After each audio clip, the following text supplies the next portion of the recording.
ಬೆಂಗಳೂರಿನ ನೆಲಮಂಗಲದ ಬಳಿ ಕೃಷಿ ಆಶ್ರಮ ಅಭಿಯಾನ ಮತ್ತು ಮಲೆನಾಡು ಗಿಡ್ಡ ಹಸುಗಳ ಸಂರಕ್ಷಣೆ ಹಾಗೂ ಸಂವರ್ಧನೆ ಆಂದೋಲನ ಇವರ ಕಡೆಯಿಂದ ಆಯೋಜಿಸಿದ್ದ ಮಲೆನಾಡು ಗಿಡ್ಡ ಜೋಡಿ ಕರುಗಳ ಉಚಿತ ವಿತರಣೆ ಕಾರ್ಯಕ್ರಮದಲ್ಲಿ ಮೈಸೂರು ಜಿಲ್ಲೆ ಕೆಆರ್ ನಗರ ತಾಲೂಕಿನ ಹಂಪಾಪುರ ಗ್ರಾಮದ ಶ್ರೀಮತಿ ಸ್ವರೂಪ ರಾಣಿ ರವರು ಹಸುವಿನ ಸಗಣಿ ಮತ್ತು ಗಂಜಲದಿಂದ ತಯಾರಿಸಿದ ವಿಭೂತಿ, ದೇವರ ವಿಗ್ರಹ, ಧೂಪ್ ಕಪ್, ಧೂಪ್ ಬತ್ತಿ, ದೀಪ, ಕೀ ಚೈನ್, ಸೋಪುಗಳು, ತೋರಣ, ಗೋಮಯ ಬೆರಣಿ ಇನ್ನು ಹಲವಾರು ಅಲಂಕಾರಿಕ ವಸ್ತುಗಳ ಪ್ರದರ್ಶನ ಹಾಗೂ ಮಾರಾಟ ಮಳಿಗೆಯನ್ನು ತೆರೆಯಲಾಗಿತ್ತು.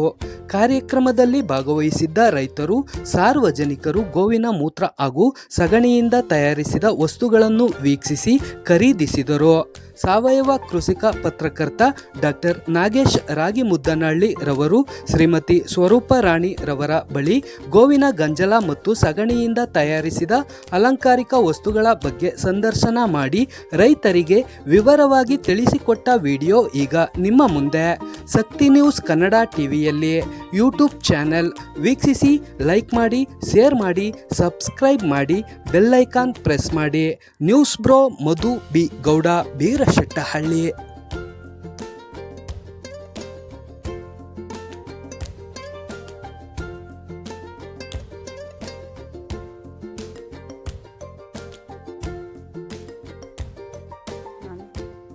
ನನ್ನ ಎಲ್ಲ ಯೂಟ್ಯೂಬ್ ವೀಕ್ಷಕರಿಗೆ ನಮಸ್ಕಾರ. ಈಗ ನಮ್ಮೊಂದಿಗೆ ಒಬ್ಬರು ಸಾಧಕರಿದ್ದಾರೆ. ಈಗ ನಾವು ಅದನ್ನು ಬಿಸ್ನೆಸ್ ಅಂತ ಹೇಳೋಕ್ಕಿಲ್ಲ, ಒಬ್ಬರು ಸಾಧಕರಂತಲೇ ಒಬ್ಬರು ಹೆಣ್ಮಗಳಾಗಿ. ಮೇಡಮ್ ನಮಸ್ಕಾರ. ನನ್ನ ಹೆಸರು, ನಮ್ಮ ಪರಿಚಯ. ನನ್ನ ಹೆಸರು ಸ್ವರೂಪ ರಾಣಿ ಅಂತ ಹೇಳಿ. ನಾನು ಮೈಸೂರು ಜಿಲ್ಲೆ ಕೆಆರ್ ನಗರ ತಾಲೂಕು ಹಂಪಾಪುರ ಗ್ರಾಮದವರು. ಸಾಧನೆ ಏನೂ ನಾನು ಮಾಡಿಲ್ಲ. ಎಲ್ಲ ನಿಮ್ಮ ತಾಯಂದಿರು, ನಿಮ್ಮ ಅಜ್ಜಿಯರು ಏನು ಮಾಡ್ತಿದ್ರು ಅದನ್ನೇ ಇನ್ನೊಂದು ಚೂರು ಸ್ಕಿಲ್ಫುಲ್ಲಾಗಿ ಮಾಡಿರ್ಬೋದು ಅಷ್ಟೇ. ಆಯಿತು, ಈಗ ನೀವು ಸಾಧನೆ ಮಾಡಿಲ್ಲ ಅಂತ ನಾವು ಹೇಳಲ್ಲ. ಈಗ ನೋಡಿ, ಈಗ ಇಷ್ಟೊತ್ತು ಮಾತಾಡಬೇಕಾದ್ರೆ ನಾವು ಹಸುಗಳ ಬಗ್ಗೆ ಮಾತಾಡಿದ್ರೆ ಬರೀ ಗಂಜಲ ಅಂತ, ಅದರ ಗಂಜ ಹಾಕುತ್ತೆ, ಸಗಣಿ ಹಾಕುತ್ತೆ ಅಂತ ಹೇಳ್ತೀವಿ. ಬಟ್ ನಮ್ಮ ಜನ ಇಷ್ಟಪಡೋದು ಹಾಲು, ಮೊಸರು, ಬೆಣ್ಣೆ, ತುಪ್ಪ, ಅದಷ್ಟೇ ಮಾತ್ರ ಮಾತಾಡ್ತೀವಿ. ನೀವು ಅದನ್ನು ಬಿಟ್ಟು ಮುಂದೋಗಿದ್ದೀರಿ. ಈಗ ನೋಡಿ, ಸಗಣಿಯಿಂದ ಒಂದು ಬೌಲ್ ಥರ ಮಾಡಿದ್ದೀರಿ. ಇದರ ಪರಿಕಲ್ಪನೆ ಏನು? ಇದರಲ್ಲಿ ಏನಂತ ಸರ್, ಇದು ಧೂಪ್ ಕಪ್ ಅಂತ. ಈಗ ದೇವಸ್ಥಾನಗಳ ಮುಂದೆ ನಾವು ಧೂಪ ಹಚ್ತೀವಿ. ಈಗ ಚಾಮುಂಡೇಶ್ವರಿ ದೇವಸ್ಥಾನಕ್ಕೆ ಹೋಗಿ ಅಥವಾ ನಂಜುಂಡೇಶ್ವರಿ ದೇವಸ್ಥಾನಕ್ಕೆ ಹೋಗಿ ಅದ್ರ ಮುಂದೆ ಧೂಪ ಹಾಕ್ಬಿಟ್ಟು ಹೋಗಿ ಅಂತ ಕೆಲವರು ಕೂತಿರ್ತಾರೆ, ನೋಡ್ತೀರಾ. ಆ ಥರ ಧೂಪ ಹಾಕೋದಕ್ಕೆ ಗೋಮಯ ವಸತೆ ಲಕ್ಷ್ಮಿ ಅಂತ, ಅಂದರೆ ಸಗಣಿಯಲ್ಲಿ ಲಕ್ಷ್ಮಿ ವಾಸ ಮಾಡ್ತಾಳೆ.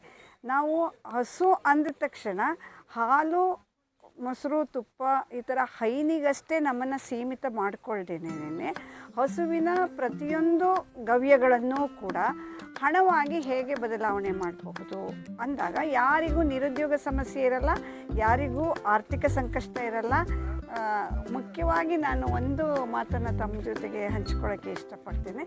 ಏನು ಅಂದರೆ, ಯಾವ ರೈತನೂ ಸಾಲಗಾರನಾಗಿ ಆತ್ಮಹತ್ಯೆ ಮಾಡಬೇಕಾಗಿಲ್ಲ, ಮೊದಲನೇ ಕಾನ್ಸೆಪ್ಟು. ಎರಡನೇದು, ಯಾವುದೇ ರೈತ ಮಕ್ಕಳು ಉದ್ಯೋಗಕ್ಕೋಸ್ಕರ ತಮ್ಮ ಜಮೀನ್ದಾರಿಕೆಯನ್ನು ಬಿಟ್ಬಿಟ್ಟು ತಮ್ಮ ವಿದ್ಯೆಗಿಂತ ತುಂಬ ಯಾವುದೋ ಒಂದು ಕೆಲಸ ಸಿಕ್ಕರೆ ಸಾಕಪ್ಪ ಅಂತ ಹೋಗಬೇಕಾಗಿಲ್ಲ. ಅದಾಗಬೇಕು ಅಂದರೆ ನಮ್ಮಂಥವರು ಉದಾಹರಣೆ ಆಗಬೇಕಾದ ಅನಿವಾರ್ಯತೆ.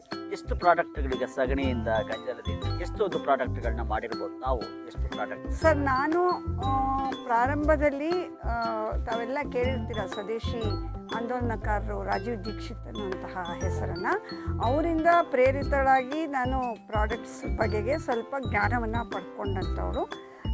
ನನ್ನ ಪುಣ್ಯವಶಾತ್ ನಾನು ಅವ್ರ ಜೊತೆಗೆ 4 ಪ್ರವಾಸಗಳನ್ನು ಮಾಡೋದು, ಅವ್ರ ಜೊತೆ ಮಾತಾಡುವಂಥದ್ದು, ಆ ಸಂದರ್ಭಗಳು ಬಂದಿತ್ತು. ಹಾಗೆ ಮೊದಲು ಹಲ್ಪುಡಿ, ಗೋಮೂತ್ರ, ಅರ್ಕ, ಬೆರಣಿ 3 ಅಂತ ಶುರು ಮಾಡಿದ್ವಿ. ಈಗ ಎಣಿಸ್ಕೊತ ಕೂತ್ಕೊಂಡ್ರೆ ಅದು 300 ಆಗಿರಬಹುದು. ಅಷ್ಟು ಪ್ರಾಡಕ್ಟ್ಸನ್ನು ನಾವು ಮಾಡ್ತಾ ಇದ್ದೀವಿ.